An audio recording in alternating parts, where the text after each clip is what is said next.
26장 31절부터 할 차례죠. 자, 큰 소리로 따라하겠습니다. 같이 읽겠습니다. 시작. 때에 예수께서 제자들에게 이르시되 오늘 밤 너희가 다 나를 버리리라. 기록된 바 내가 목자를 치리니 양의 떼가 흩어지리라 하였느니라.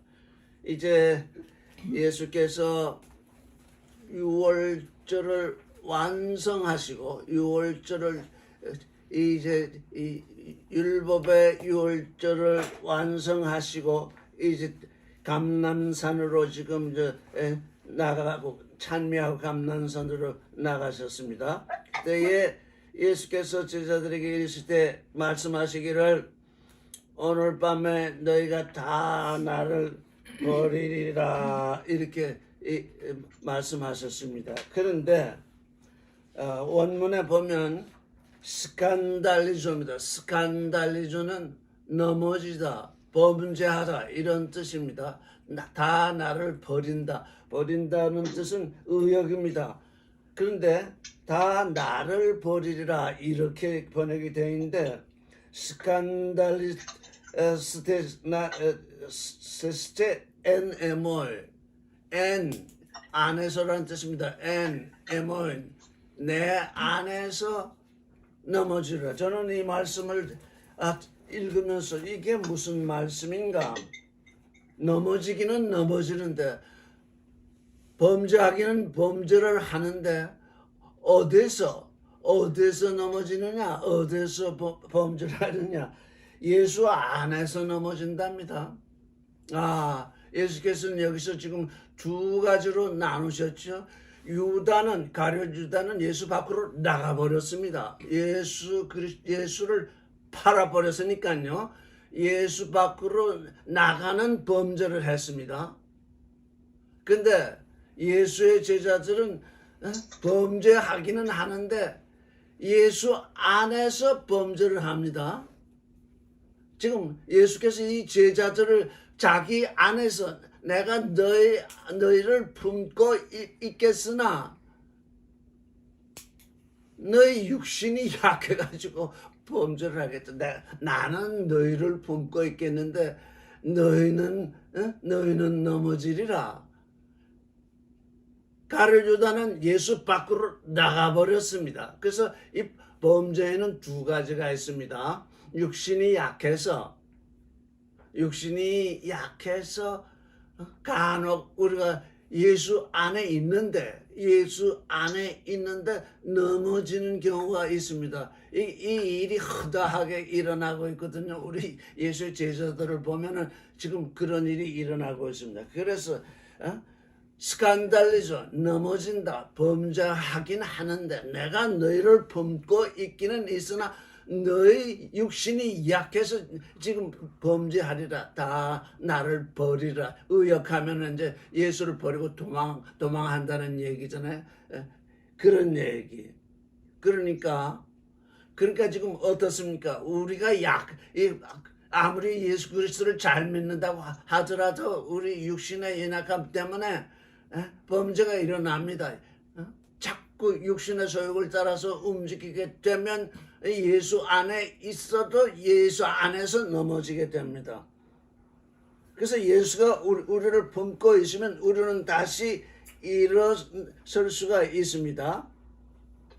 근데 여기 기록된 바 내가 목자를 치리라 지금 이렇게 되어 있습니다. 스가랴서를 보면 어떻게 되어 있냐면 깨어나서 나의 짝된 목자를 치라 이렇게 되어 있어요.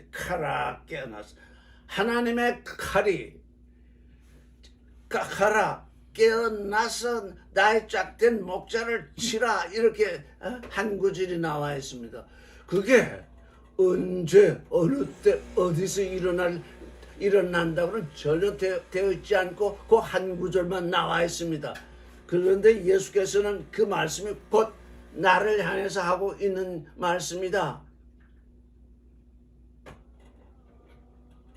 여기 나와 있는 말씀이 나를 향해서 하고 있는 말씀입니다. 여러분 자신을 향해서 자꾸 딴 사람을 향해서 지금 여러분은 성경을 읽을 때 자꾸 딴 사람을 향해서 하시는 말씀으로 이렇게 이해가 되면 안 됩니다. 그래서 성경을 어떻게 읽어야 되느냐? 그래서 지금 로고 비전이라는 책이 나오게 된 것입니다. 여러분의 마음속에 이제 로고 비전, 말씀이 말씀 자신을 계시하는 그 예언의 실상, 그 여러분의 마음 가운데에 이제 그걸 뭐라고 그럴까요? 21일 날 책이 나왔으니까 여러분의 마음 가운데 이제 그 로고 비전이 탄생이 되어야 됩니다. 네? 여러분 마음 가운데 잉태가 되어야 됩니다. 아무리 들어도 소용이 없어요. 그래서 예수께서 말씀하시기를 늘 제가 얘기하고 있잖아요. 구하라 주어질 것이요, 찾으라 찾을 것이요, 두드리라 열 것이라.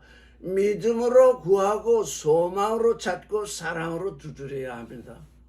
그게 그리스도가 내 안에 들어와 있는 증거입니다. 로고 비전이 내 안에서 살아있는 증거입니다. 로고 비전을 따라서 계시의 말씀이, 로고 비전이라는 건 다른 게 아니고 계시의 말씀이거든요. 로고스에다 하고 비전, 말씀과 계시가 하나로 된 말씀인데, 말씀의 계시가 내 안에서 살아 움직이면 구하게 되고, 믿음으로 구하게 되고, 소망으로 찾게 되고, 사랑으로 두드리게 됩니다. 그게 일어나지 아니하면 그리스도 안에 있는 것이 아닙니다.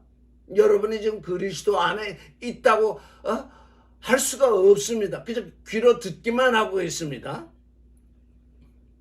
내가 예수 안에 있는가?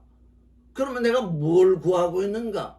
구하는데 믿음으로 뭘 구하고 있는가? 그 구한 걸 내가 지금 찾고 있는가? 하나님이 어딘가 주셨는데 그걸 찾고 있는가? 찾았으면 그걸 사랑으로 두드리고 있는가? 그게 우리의 믿음과 소망과 사랑의 여정입니다. 그게 나의 나됨을 이루는 여정입니다. 그 길입니다. 그것 외에는 없어요.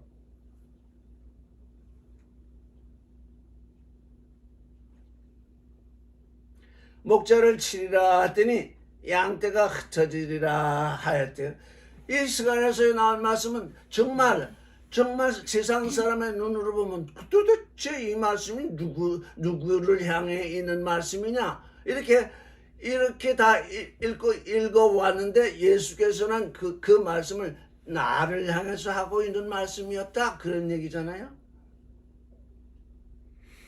오늘날 우리에게 지금 와 있는 말씀으로 생각하면 코로나 바이러스가 너희를 치리라. 그러면 뭐예요? 다 흩어지리라. 넘어지리라. 그래도 예수 안에서 넘어지는 자가 있고 예수를 파는 자가 있을 것이다.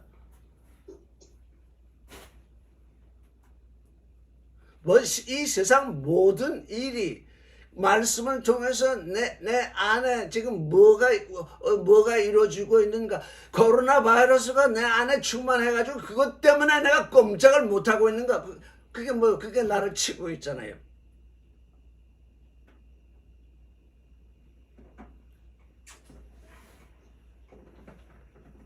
그게 가라 깨어서 온 세상이 지금 코로나 바이러스가 일어나서 치고 있고, 요즘은 또 이제 전쟁의 날 같은 기미가 지금 보이잖아요.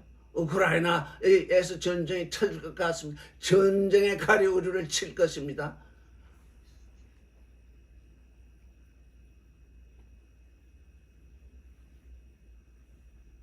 우리가 거기서 넘어질 것이냐? 우리가 주님 안에 있으면 넘어진다고 하더라도 일으킴을 받을 것입니다. 넘어진다고 할지라도 일으킴을 받습니다. 그런 믿음이 또 있어야 돼요. 내가 육신이 약해서 넘어진다 할지라도 일으킴을 받을 것이다. 그런데 매번 그렇게 하면 되겠나? 내가 목자를 치겠는데, 칼이 목자를 치겠는데 양이 흩어지리라. 그 다음에 그리스도께서 살아나서 다시 그들을 일으키신 다음에는 다시는 넘어지지 아니합니다. 다시는 흩어지지 아니합니다.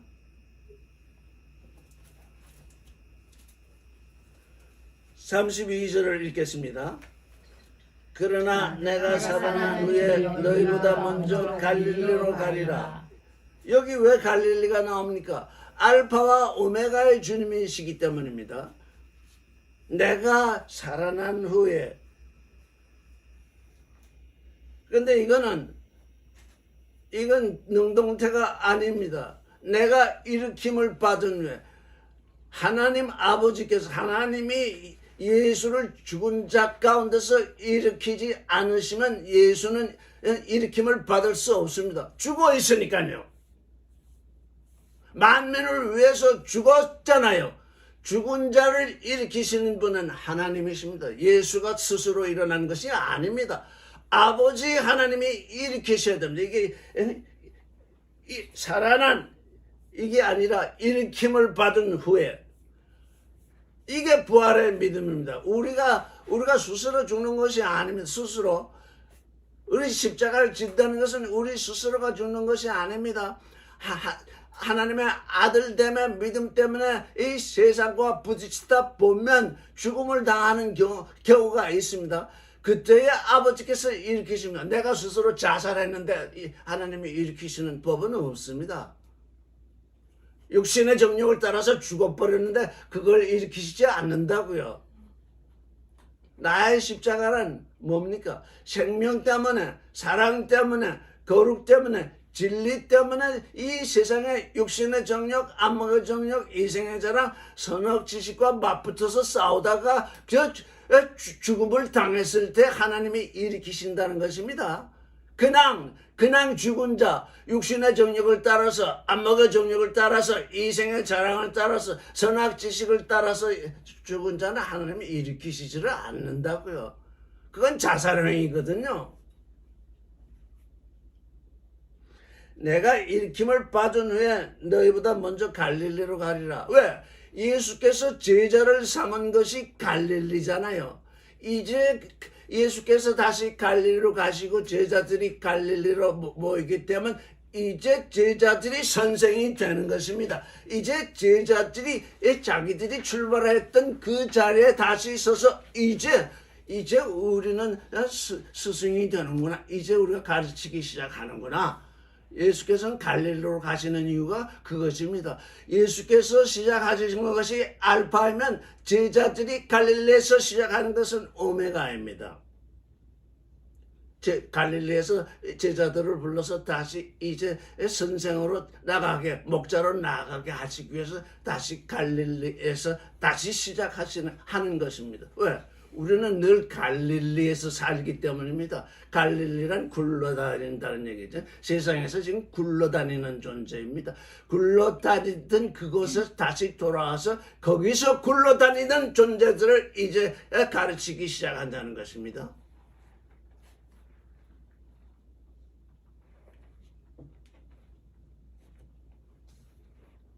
코로나 바이러스 이런 것 때문에 우리는 언제 갈릴리로 돌아가겠습니까? 갈릴리로 돌아가야 이제 이 돌덩이처럼 돌아다니는 존재들을 제자로 삼아서 가르칠 수 있을 터인데 지금 우리는 도대체 공중에 다 떠 있어요. 주님의 알파와 오메가, 주님이 갈릴리에서 시작하셨듯이 이제 주님이 죽었다가 부활하시면 우리 모두가 다시 갈릴리로 돌아가서 거기서 돌덩어리처럼 돌아다니는 존재들을 모아서 이제 가르치기 시작한다는 것이잖아요.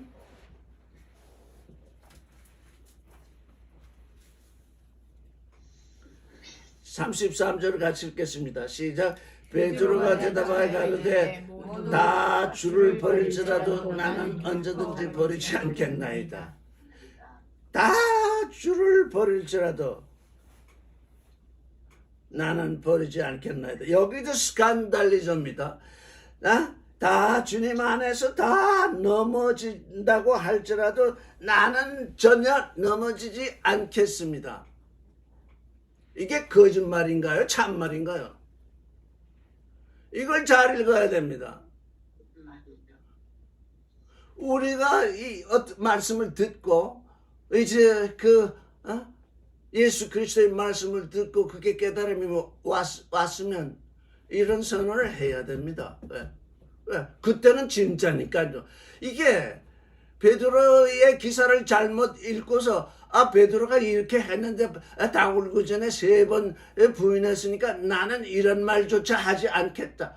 그러면 다 굴기 전에 3번 부인하는 일이 없겠지요. 그러면 그는 베드로보다 나은 존재입니까? 베드로보다 훨씬 못한 존재입니다. 왜?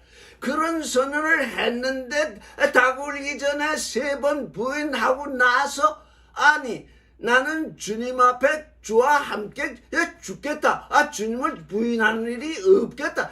이렇게 선언을 했음에도 불구하고 다 굴기 전에 3번씩이나 부인하는 이런 못된 존재, 이런 어리석은 존재, 이런 연약한 존재, 그게 깨달음이 그때 오는 것입니다.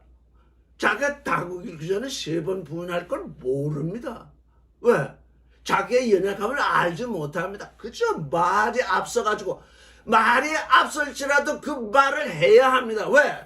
그 말을 하지 않고는 회개라는 게 있을 수 없습니다. 아무 얘기도 안 했으니 무슨 회개가 있겠습니까?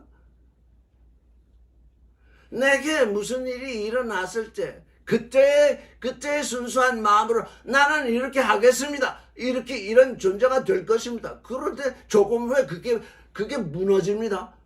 그때 비로소 나는 이렇게도 연약한 존재이구나. 나는 조금 전에 했던 얘기도 지키지 못하는 그 얘기도 믿지 못하는 이런 나약한 존재이라는 그것이 내 안에서 확실하게 드러나야 되는 것입니다. 그게 나에 대한 심판입니다. 지금 이 베드로는 이 일을 통해서 자기가 심판될 것을 알지 못했습니다. 베드로의 이 얘기가 곧 베드로를 심판한 그 일이 되고 있습니다.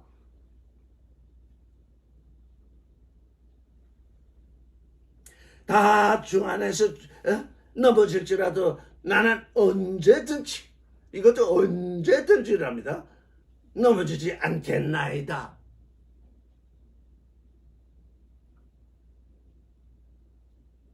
온 세상 코로나 바이러스 때문에 정말 전전긍긍하고 있습니다. 여러분이 그 병균에 조심하지 말라는 얘기가 아닙니다. 우리가 육신으로는 조심해야 할 것이 조심해야. 그러나 내가 주 안에 있는 존재로서의 삶이 어떤 것인가? 그건 또 새로운 차원입니다. 주 안에 있는 존재로서 그러니까 코로나 바이러스를 어떻게 대해야 하는가? 그건 전혀 새로운 문제입니다. 새로운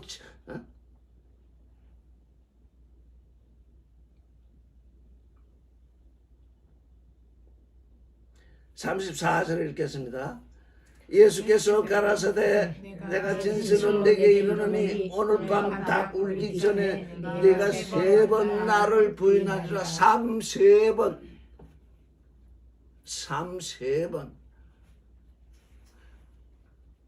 야구가 있잖아요.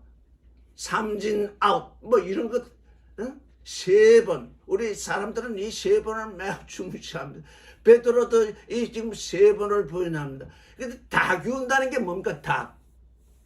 새벽을 요즘은 뭐 닭이 없어도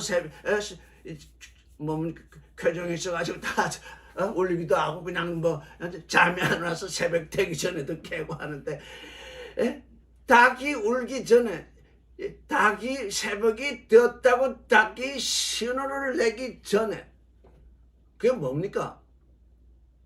밤중에 아직 어둠이 네 안에 있을 때 새벽별이 떠올랐다고 닭이 울기 전에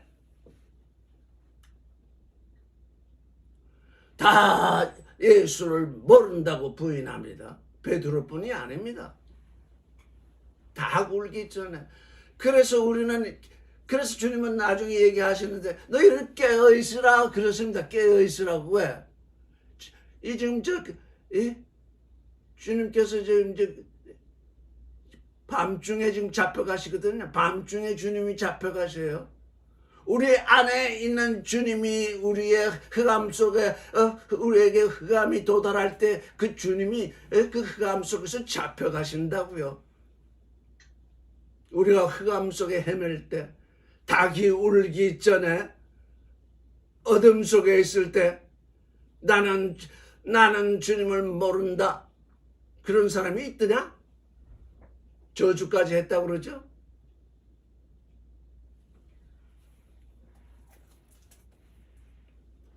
세 번 나를 부인하리라. 밤중에 새벽이 왔다, 새벽불이 떴다, 그 소식이 들리기 전에 세 번 나를 부인하리라. 35절을 읽겠습니다. 베드로가 가로되 내가 주와 함께 죽을지언정 주를 부인하지 않겠나이다. 이거 참말입니다. 베드로의 이때의 심정은 참말입니다. 베드로는 자기를 모르고 있습니다. 베드로의 마음은 지금 이 참말을 하고 있지만 자기의 연약성을 전혀 모르고 하는 말입니다. 그럴지라도 자기 마음을 얘기했다는 것이 베드로에게 매우 중요한 것입니다. 그 말이 베드로에게 심판이 되기 때문입니다. 여러분은 아무것도 고백하지 않고 아무것도 하지 않고 있으니까 범죄할 일도 없습니다. 왜? 아무것도 고백하지 않았으니까, 아무것도 안 하고 있으니까. 그러니까 뭐 나를 심판하는 심판이 내게 일어나지 않고 있습니다. 내게 심판이 일어나야 되는데 이 베드로의 기사를 읽으면서 베드로는 이랬으니까 나는 아무 말도 하지 말아야지. 다 이런 꾀를 내고 있습니다. 그 꾀, 자기 꾀에 자기가 걸려드는 것입니다. 자기 꾀라는 건 자기 흑암입니다. 베드로가 이 말할 때에는 흑암 속에 있는 것이 아닙니다. 주님 앞에서 참말을 하고 있습니다. 자기의 연약성을 지금 모르고 있을 뿐입니다. 지금.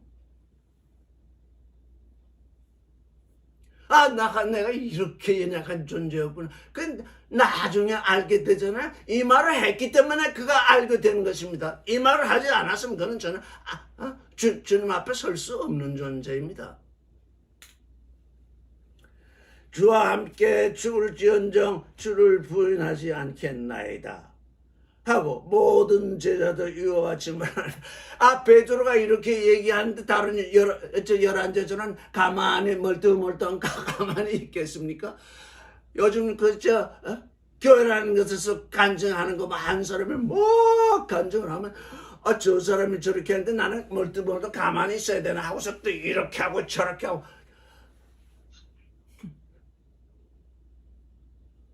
그 같이 그러라는 얘기는 아닙니다. 내 안에서 참으로 말씀이 내 귀에 들릴 때, 들을 귀 가진 자는 들으라고 그러는데 어느 때 보면 저하고 대화를 다 나눠보셨는데 그 말씀이 들려졌구나 하는 그때가 있어요. 저하고 대화를 나누다 보면 그 말씀이 들려졌구나. 그때 주님께 말씀을 드리는 것입니다. 들을 귀로 들었으니까. 그래서 예수의 제자 11제자도 같이 얘기를 했어. 같은 말을 했습니다. 우리도 주 안에서 주님 안에서, 적어도 주님 안에서, 유다는 주님 밖으로 넘어갔는데 그래도 12제자, 11제자는 주님 안에 있었다는 이거 하나만이라도 얼마나 귀한 것입니까? 지금 배반이 둘이 일어나고 있습니다. 하나는 완전히 배반, 넘긴다. 예수를 세상에 넘겨버리는 것과 예수 안에 있으되 우리의 연약함, 그래서 주님은 우리를 감싸고 계시잖아요. 왜? 우리가 연약한 걸 아시기 때문에 왜 우리를 감싸고 계신 거예요? 내 안에 있거라. 내가 비록 잠시 넘어질지라도 내가 이렇게 세우겠다. 그런데 이런 말도 하지 아니하면 내가 넘어진 것조차 모른다고요.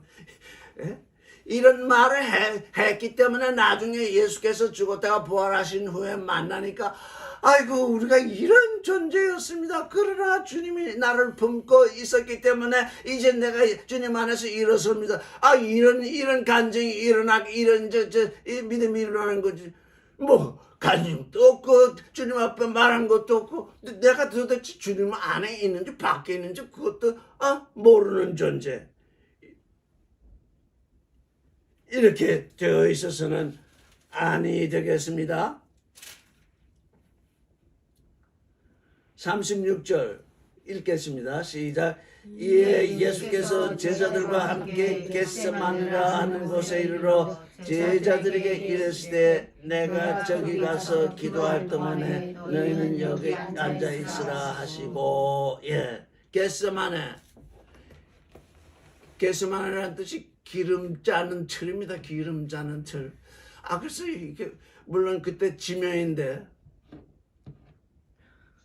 예수께서는 이 겟세마네 기름 짜는 틀, 거기서 예수께서 가지신 모든 기름을 다 짜내시는 그 일이 지금 이 겟세마네 동산에서 일어나잖아요. 주님은 그 안에 있는 모든 기름을 짜내시는 그런 고난 속에 있는데 제자들은 어떻게 했나요? 주님은 내가 저기 가서 기도할 동안에 너희는 여기 앉아있으라. 지금 가로주다 보면 11제자입니다. 11제자 중에 셋을 빼면 몇 사람인가요? 8이죠. 8은 한 곳에 앉아있으라. 내가 저기 가서 기도할 동안에 앉아있으라 하시고 베드로 37절 시작. 베드로와 세베대의 두 아들을 데리고 가실새 고민하고 슬퍼하사. 여기가 순서가 바뀌었어요. 고민하고 슬퍼하사가 아니라 슬퍼하시고 고민하사. 슬퍼하시고 고민하사. 슬퍼하시고 고민하신다. 겟세마네 동산에서 슬퍼하시고 고민하신다. 지금 예수께서 이 겟세마네 동산에서 이제 행하신 이 예수로 말미암아 행해진 이 기록에 대해서 여기저기서 이런 소리 저런 소리.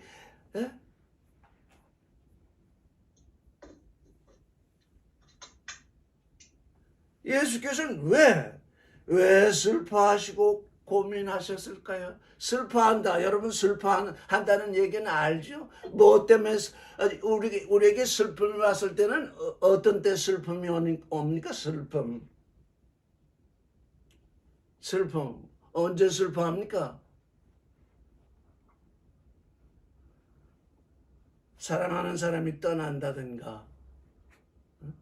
그때 제일 슬퍼하죠.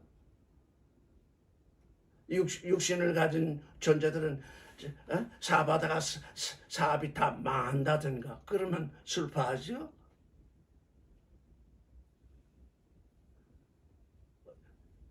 우리 자매님들, 형제님들은 언제 슬퍼하셨습니까? 슬퍼한 때가 있죠. 슬퍼한 때가 한 번도 없는 존재는 아무도 없죠. 뭔가 내게 슬픔이 오잖아요. 그런데 또 고민하셨대요. 고민의 뜻을 아십니까? 고민?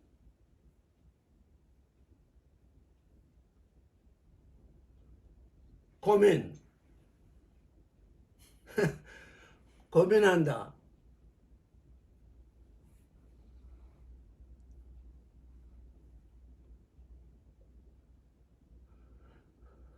사전이라도 있으면 지금 찾아보세요. 고민이 뭔지. 고민한다. 사전 찾아볼 시간 드릴게요. 고민한다. 뜻대로 안 되는 일이나 근심거리가 있어 괴로워하고 속을 태우는 것. 네? 뜻대로 안 되는 일이나 근심거리가 있어 괴로워하고 속을 태우는 것. 괴로워한다. 고민한다는 첫째 의미는 괴로워한대요. 두 번째는 뭐예요? 속을 태운다. 번민한다는 뜻이에요. 번민. 여러분 번민을 해. 어느 때 번민을 합니까? 번민. 나는 이 번민에 대해서 처음 저도 이 지금 이제 고민한다는 이게 도대체 실질적인 의미가 뭐냐 해서 저도 사전을 찾아봤어요. 그랬더니 괴로워하고 번민한대요. 괴로워한다. 괴로워한다는 건 뭐 우리가 그냥 직감적으로 알 수 있어요. 근데 번민한다는 건 뭔가요? 번민한다. 이럴까 저럴까. 지금 어느 남녀가 지금 연애를 하는데 둘은 서로 좋아하는데 부모의 반대가 있다 그러면 부모도 내가 사랑하는 사람이잖아요. 부모도 나를 사랑하고 나도 부모를 사랑하는데 내가 또 사랑하는 사람이 있어서 또 서로 사랑하잖아요. 두 사랑이 지금 이렇게 부딪히잖아요. 이렇게 두 사랑이 부딪히잖아요. 제가 바라볼 때 그래서 이게 번민한다 그랬더니 그 사전의 예시에 사랑 때문에 번민한다. 사랑 때문에 번민한대요.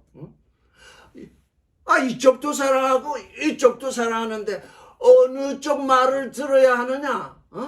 어느 쪽을 택해야 하느냐? 그래서 번민한대요. 주님이 지금 괴로워하고 번민했대요.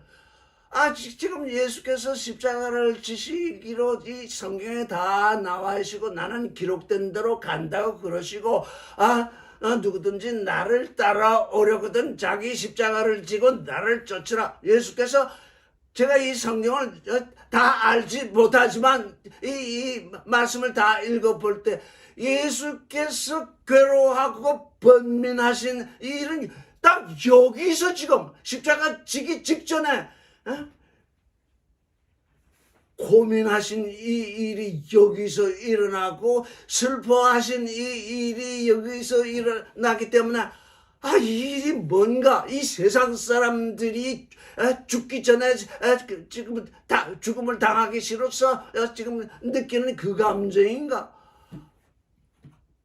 정말 이거 제가 지금 로고비전을 생각하고 지금 쫓아온 지 지금 23년째인데 여기 이 주님이 지금 사랑의 번뇌를 하고 계시더라고요. 사랑의 번뇌. 여러분 사랑하지 않으면 번뇌가 오지 아니합니다. 지금 진실의 순간에 도착했을 때 번뇌가 오지 않기 때문에 번뇌하지 않으니까 어떻게 해요? 한쪽 그냥 욕심을 택해서 그걸로 가버리잖아요. 하나님을 사랑하는 그 사랑이 있으면 세상에 대한 욕심이 있으면 그 둘이 맞부딪히잖아요. 세상에 대한 욕심과 하나님께 대한 사랑이 맞부딪혀서 지금 이렇게 맞부딪히게 되면 거기에서 번뇌가 오지 않을 수 없어요. 그게 그 번뇌거든요. 그런데 예수께서 번뇌하신 그 번뇌라는 게 도대체 뭔가? 왜? 한 번도 성경 지금 신약 성경 한 곳에서도 예수께서 번뇌하셨다는 말씀이 한 번도 없었는데 지금 겟세마네 동산에 딱 들어오시자마자 슬퍼하시고 번뇌하신 그 이유가 도대체 뭔가? 그 전에 다 나는 십자가를 지리라 다 이렇게 말씀을 다 해 오셨는데 왜 겟세마네 동산에 오셔서 그러시는가? 그 사랑의 번뇌 그게 도대체 뭔가? 저는 이 사전을 찾아 읽지 못했으면 해석이 불가능할 뻔했어요. 주님은 이 사랑 때문에 번뇌하고 계시는구나. 사랑 때문에 번뇌하고 계시는구나. 아버지, 사랑하는 아버지가 계시고, 그가 구원해야 할 죄인들이 있고, 사랑과 사랑이 맞부딪혀서 지금 예수께 다가오고 있는데, 거기서 번뇌하지 않으셨다면 그 사람이 아니라요. 예수는 사람이기 때문에 그게 사람이 아니에요.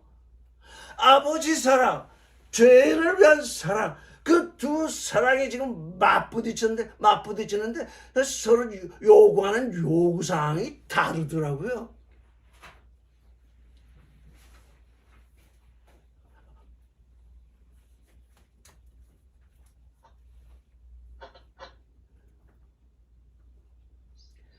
(38절) 이제 점차 들어가겠습니다. 이에 말씀하시되 내 마음이 심히 고민하여 죽게 되었으니 너희는 여기 머물러 나와 함께 있으라. 심히 고민하여 내 마음, 왜 여기다가 마음이라는 걸 떡 붙여가지고, 마음이 아니라 내 혼입니다. 내 혼. 내 마음이 아니라 내 혼. 내 혼이 심히 고민하여 죽게 되었다. 죽음에 이르렀다. 예수의 1차적인 죽음은 무엇입니까? 슬퍼하고 고민, 그가 기름을 짜내듯이 그가 슬퍼하고 고민이 극심해지자 그의 혼이 마침 죽은 것 같이 되는 것입니다. 내 혼이 죽음에까지 이르렀다. 이게 1차적인 십자가입니다. 여러분, 그저 가만히 있다가 이 몸뚱이가 십자가에 매달려서 못 박히면 그게 예수의 십자가가 아닌 것입니다. 예수의 십자가는 우리를 향해서 아주 슬퍼하시고 고민하시고, 아까 사랑의 뭐요? 사랑의 번민을 하시다 못해서 이제 내 혼이 죽음에까지 이르렀다. 이미 한 번 죽음을 지금 맛보고 계신 것입니다. 사람들은 그저 예수가 우리 대신해서 십자가를 지고 우리의 죄를 대신하시고 고난을 대신하셨으니 우리는 잘 먹고 잘 살다가 천국 가면 된다. 이게 왜 그럴까요? 여기 예수의 슬픔과 이 지금 고민을 전혀 모르기 때문인 것입니다. 여러분은 아십니까? 그래서 예수가 우리 죄 대신해서 죽었다 살아났다, 그저 그게 주문을 얻으시 되고 있는데, 육신을 가지신 그분이 우리 때문에 슬퍼하시고 고뇌하시다가 심히 고뇌하시니까 내 혼이 죽음에까지 이르렀다. 죽을 지경이야.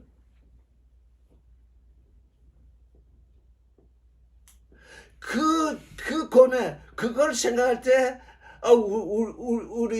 우리 앞에 닥친 코로나 이거 가지고서 나는 이것 때문에 어쩔 수 없습니다.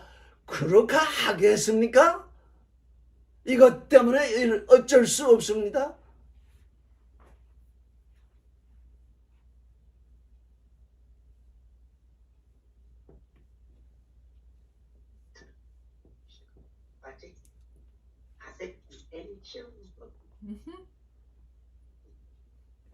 심히 고민하여 죽게 되었습니다. 예전에는 이 말씀을 그냥 읽고 지나갔어요. 왜?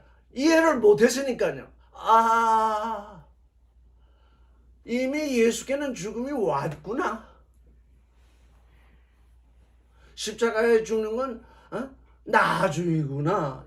이미 그분에게 온 슬픔과 고민 때문에 그는 이미 죽음에 이르렀구나. 알파의 죽음에 이미 그는 도착을 하셨구나.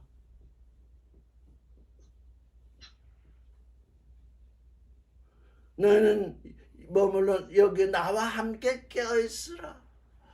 그 요즘 세 제자 그래도 예수께서 지금 앞으로 일을 시키실 중요한 일을 시키실 베드로, 요한, 야고보, 요 시지자와 함께 지금 이렇게 네 사람이 함께 있는데 너희는 여기서 나와 함께 깨어 있으라. 근데 깨어 있지를 못해요.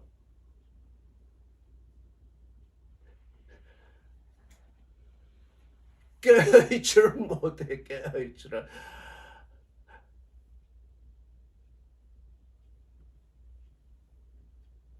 39절 조금 나아가서 얼굴을 땅에 대시고 엎드려 기도하여 가라사대 얼굴을 땅에 대시고 엎드려 기도하여 말씀하시기를 내 아버지여 만일 하실만 하거든 이 잔을 내게서 지나가게 하옵소서. 그러나 나의 원대로 마옵시고 아버지의 원대로 하옵소서. 여기서 마태복음, 누가복음, 요한복음을 함께 읽어보면 아버지여 당신은 모든 것이 가능하십니다. 이거 아버지는 모든 것이 가능하십니다. 왜? 전능하신 아버지 하나님이니까 모든 것이 가능하십니다. 모든 것이. 이 말씀은 뭔가요? 여기 내포된 말씀을 우리가 생각해보면 내가 십자가를 지지 않더라도 아버지가 이 인생을 구원하실 그 일은 아버지의 전능을 따라서는 다 구원하실 수 있다 그 얘기잖아요. 아버지는 모든 것이 가능하시다. 그런데 그렇게 기도하시면서 이 잔을 내게서 지나가게 하시옵소서 그렇게 기도하시면서 하시는 말씀이 내 원대로 나의 기쁜 뜻대로 마옵시고 아버지의 뜻대로 하시옵소서. 아버지의 기쁘신 뜻대로 하시옵소서. 아버지와 아들이 있는데 아들의 기쁜 뜻이 아들의 원이 있고 아버지의 원이 있습니다. 근데 이렇게 기도하면서도 이 잔을 내게서 옮기시옵소서. 지나가게 하시옵소서. 내게서 지나가게 하시옵소서. 그런데 그것이 내 뜻이고 아버지의 뜻이 아니면 어떻게 해달라는 거예요? 내 원대로 마시고 아버지의 원대로 하시옵소서. 이렇게 기도가 되잖아요.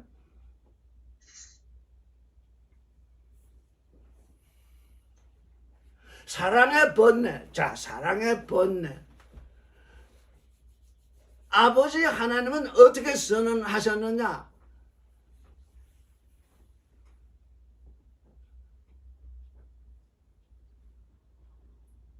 아버지께서 그 아들을 보내셨는데 그를 믿는 자에게는 영생이 있고 그 아들을 믿지 않는 자에게는 하나님의 진노가 그 위에 머물러 있다. 그러니까 뭡니까? 아들을 믿는 자는 영생이 있고 아들을 믿지 않는 자에게는 하나님의 진노가 그 위에 머물러 있다. 그러니까 하나님은 지금 예수를 통해서 뭘 하시려는 거예요? 그 아버지의 진노를 그 아들에게 옮기시잖아요. 왜? 십자가를 지는 건 그 아버지의 진노를 아들에게로 옮기고 죄인들에게 내려질 그 진노를 지금 없애시는 그 일이 지금 십자가의 일이잖아요. 그러니까 아버지를 사랑하는 아들은 어떻다는 겁니까? 아버지의 진노가 아들에게 내리잖아요. 왜? 죄인들을 구원하시려니까 그 진노를 아들에게 내려야 되잖아요.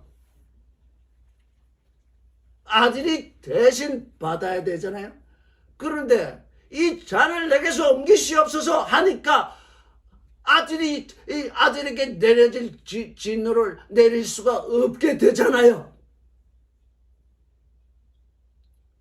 그러기 때문에 나의 원대로 마시옵시고 이 잔을 옮기는 일을 이 아들이 원하지만 이 아버지의 뜻이 이루어지기를 원합니다.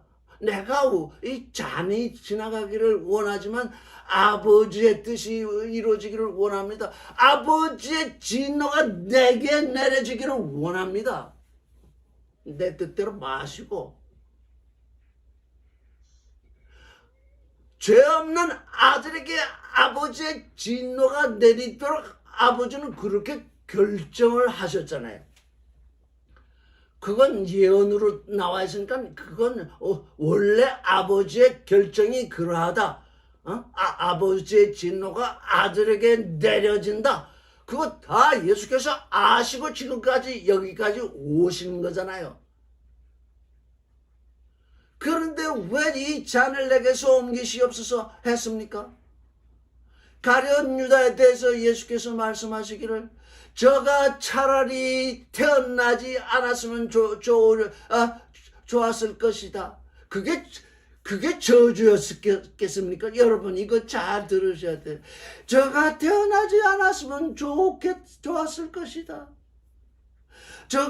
내가 저를 구원하러 가룟 유다를 비롯해서 죄인들을 구원하러 예수께서 오셨는데 예수의 제자가 된 가룟 유다가 예수를 배반하는 그 일이 일어났으니 그 일이 일어나고 있으니 얼마나 그것이 슬프고 얼마나 그것이 고민스럽겠습니까? 구원의 대상이 이 구원자를 배반하게 하는 그 구원자의 사랑, 죄인을 사랑하는 그 구원자의 사랑.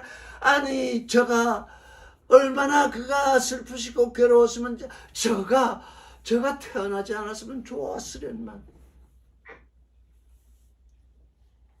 또 예수의 제자들 다 울기 전에 3번 부인하는 이 베드로, 또 나중에 주님을 재판하는 양의 옷을 입은 이리들, 그거 다 누구예요?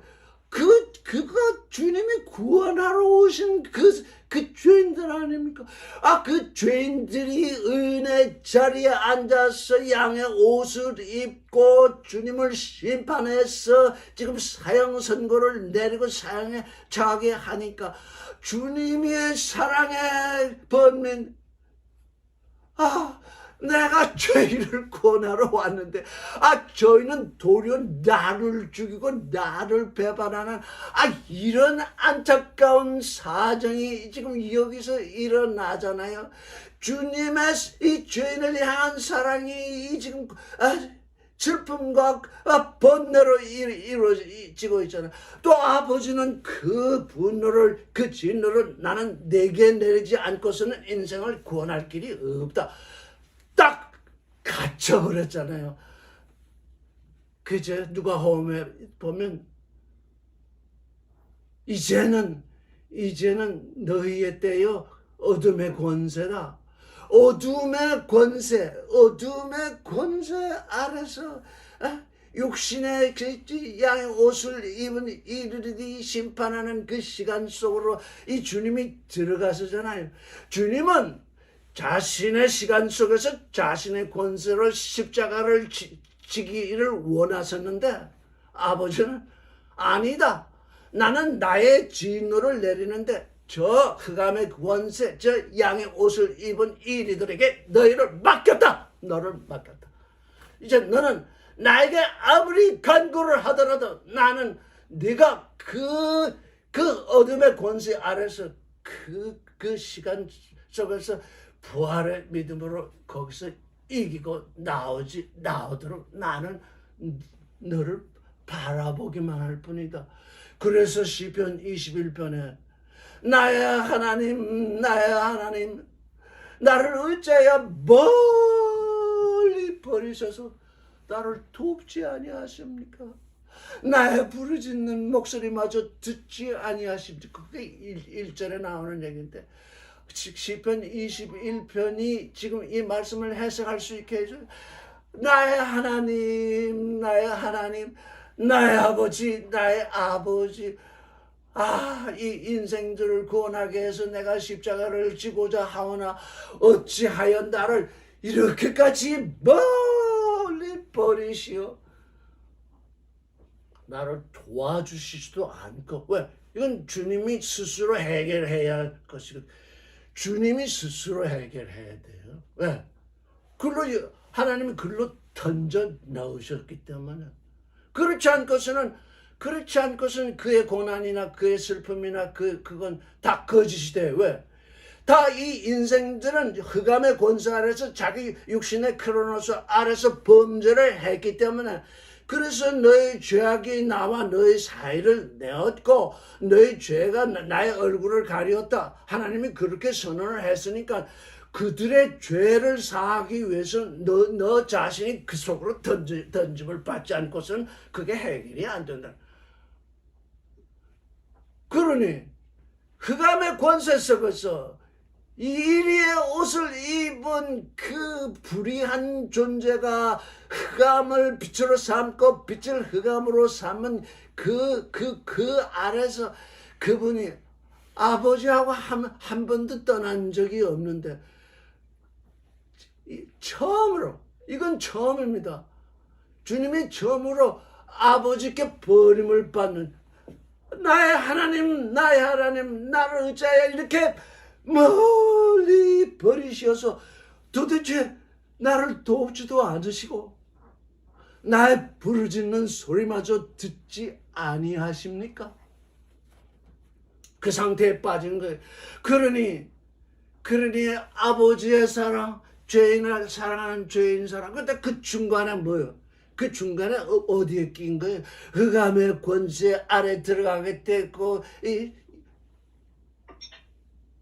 양의 옷을 입은 이리에게 재판을 받고 십자가를 지는 그 육신의 고난, 그 육신의 고난 때문에 그러는 것이 아니라 그가 그 사랑의 번뇌, 아니 내가 구원하고자 했던 이 존재들이 나를 십자가에 못 박고 나를 배반하니 이들이 멸망할 수밖에 없잖아요. 구원자가 와서 구원을 해야 되는데 그들이 멸망을 자처하는 이 일, 이게 사랑하는 그 그리스도 예수의 사랑이 아니면 이런 번뇌가 일어날 수가 없어요. 이건 이 번뇌, 이 번민, 이 괴로움, 구원자 앞에 와서 구원의 대상이 된 존재들이 구원자의 제자가 구원자를 배반할 뿐만 아니라 구원의 대상들이 그를 십자가에 못 박는 이 일, 그가 주님이 사랑으로 말미암아 그들을 바라보지 아니하고서는 이런 슬픔과 이런 고뇌가 올 수가 없다고요.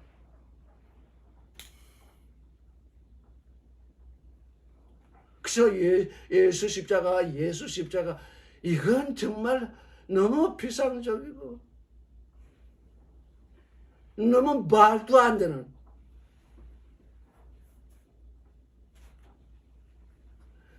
주님이 고민하신 이 기사가 지금 십자가 지기 직전에 지금 일어나고 있는 이 저는 너무 어떻게 주님이 아주 뭐 이렇게 자 오시고서 이제 6월절도 자 지나시고서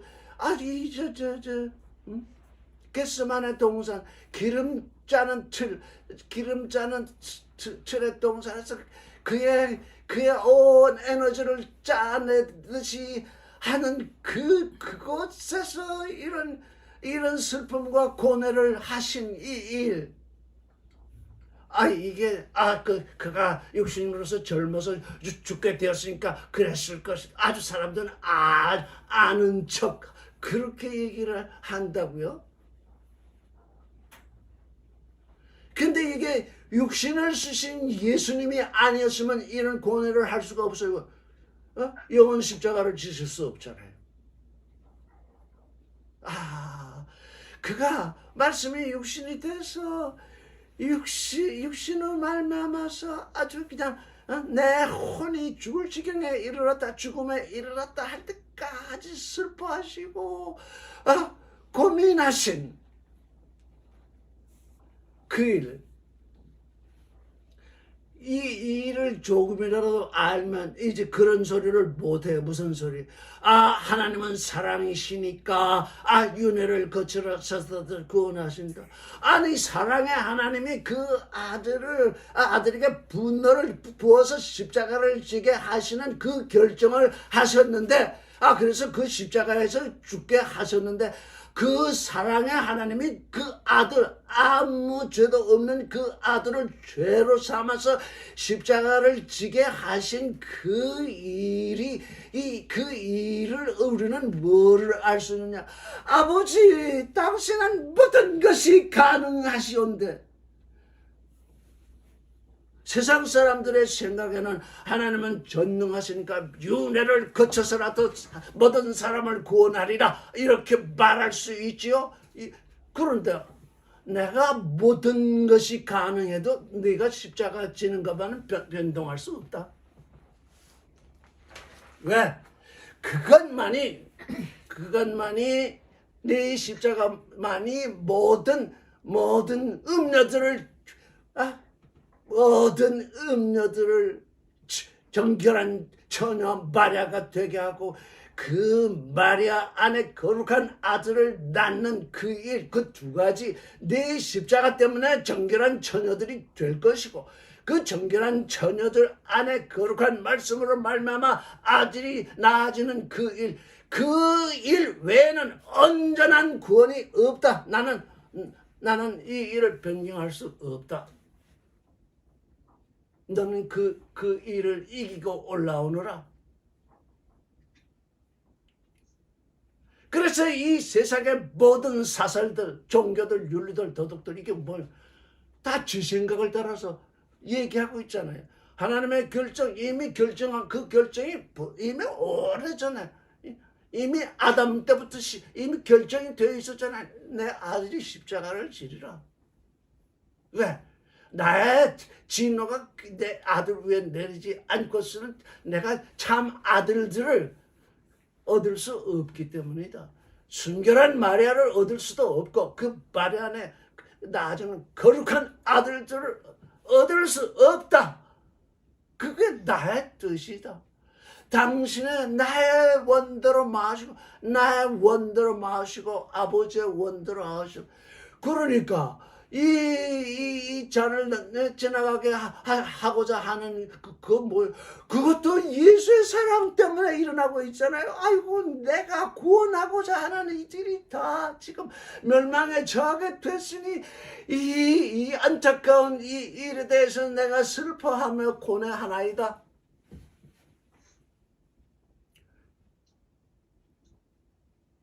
이 예수의 고뇌, 예수의 사랑의 뭐죠? 아까 내가 뭐라고 그랬어요? 번민, 사랑의 번민. 사랑해보지 않고서는 저도 사랑을 해보지 이런 정말 예수 그리스도의 사랑을 해보지 못해서 이번에 사랑하는 자가 번민을 한대요. 주님, 나는 주님의 번민이 도대체 이 번민이 무엇인가? 이 번민을 알게 하시옵소서. 이 번민이 무엇입니까? 이게 사랑의 번민.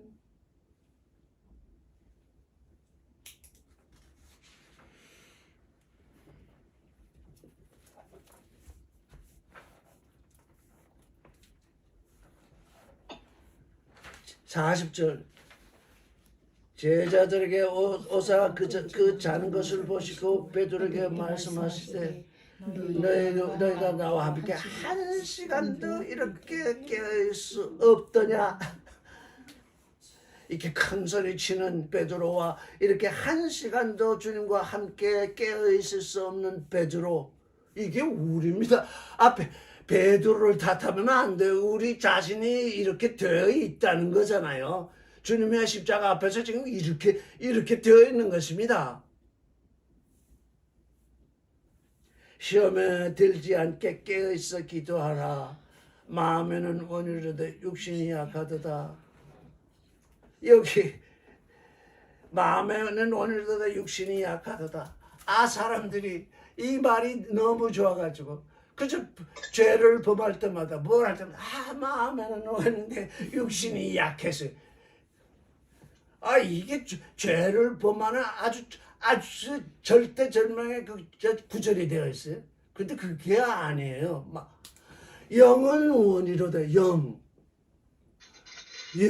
원이로다. 너희 안에 지금 아주 미약한 영으로 되어 지금 존재하고 있는데 그 영, 마음이 아닙니다. 마음은 육신의 한 부분이에요.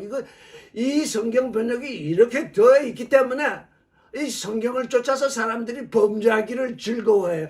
마음은 원이로되 육신이 약해서요. 영은 원하는데 너희 속의 영은 아주 약한 영일지라도 너희 속의 영은 그래도 원하는데 너희 육신이 약해서 지금 이러고 있다. 다른 말로 하면 너희 마음이 약하다 그 말이에요. 마음은 원이로되 육신이 약하다. 이렇게 이 성경이 이렇게 번역되어 있으니까 도무지 우리가 성경을 거꾸로 읽는 거예요. 우리 마음은 주님을 따르고 싶은데 우리 육신이 약해서 그게 뭐예요? 우리 마음이라는 게 그게 우리 육신이거든요.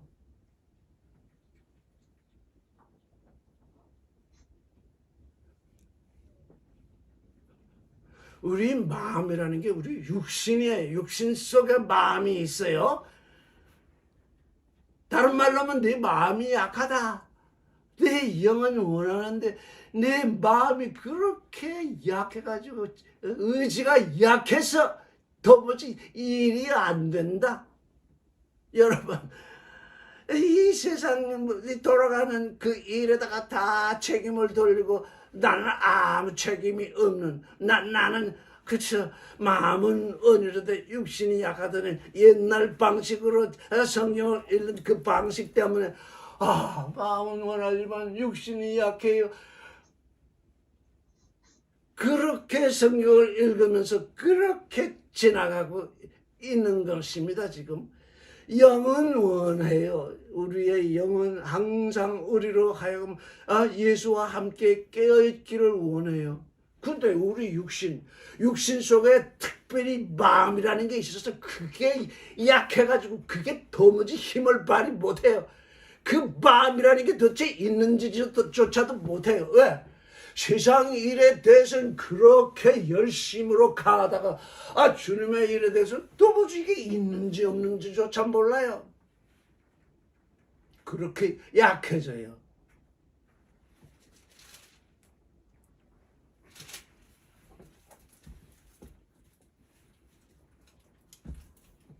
우리는 지금 마태복음 26장에서 지금 사랑의 번민을 하시는 주님